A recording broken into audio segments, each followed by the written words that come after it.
We have to maintain it. Our economy depends on it. The quality of life for all Oregonians depends on it.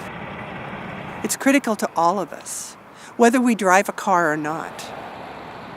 I think the cost of doing nothing is compromising a multi-billion-dollar transportation asset. We are backed up northbound I-5 all the way back to the Terwilliger Curves over the Markham Bridge and on to I-84. That's the slow spot. Whether headed home from work or out for a Sunday drive, for most Oregon drivers it means a trip to the pumps. 30 cents of every gallon purchased helps pay to maintain, operate, and improve Oregon roads. With an increasing number of highly fuel-efficient vehicle sightings leading to declining gas tax revenues, the legislature charged policymakers with determining an alternate route to pay for roadways in the state.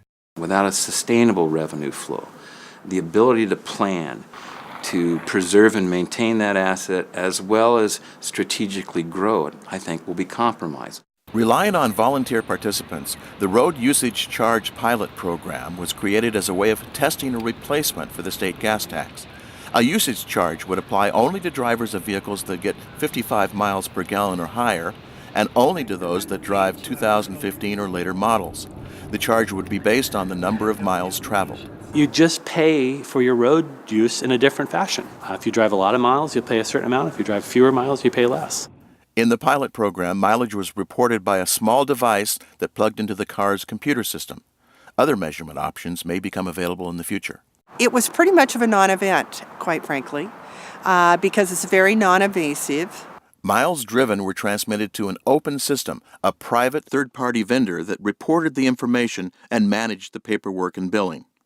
It shows how many miles I traveled during the month, how many of those were Oregon taxable miles. Drivers of highly fuel-efficient vehicles would be offered choices as to how their miles are reported, including one plan that would report only odometer readings and another that would use GPS technology so drivers could steer clear of charges for miles driven on private roads or out of state. Drivers of most cars would be unaffected. So this technology will allow the consumer, you and I, the taxpayer, to make choices about what kind of technology we want in our car while ultimately meeting the goal that ODOT has of maintaining the roads and providing revenue. Participants in the Road Usage Charge Pilot Program found the system simple and easy to use. I had a great experience with it. And it's very important, I think people realize, and we saw it on the statement, that this is going to be an instead of gas tax. A lot of people that I talk to think of it as an on top of, and that's simply not the case. This is an alternative, a successor to the gas tax. It's a natural progression that as we leave the gas tax behind, we'd switch to this road use charge. No one would be paying both. As the conversation continues online and in Salem, the Road Usage Charge Pilot Program paves the way to better determine equitable means of maintaining, operating, and improving the road ahead.